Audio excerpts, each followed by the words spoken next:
بسم اللہ الرحمن الرحیم۔ لڑائی کے وقت کی دعا۔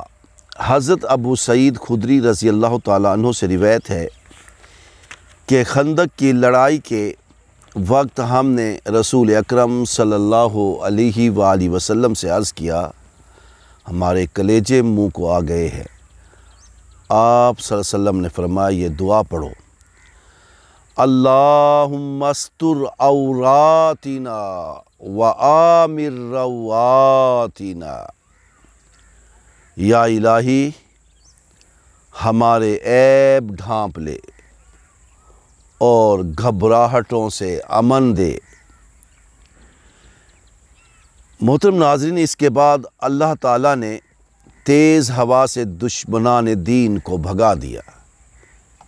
یہ اس دعا کا نتیجہ تھا کہ ایک تیز ہوا چلی کہ دشمنان دین بھاگ گئے۔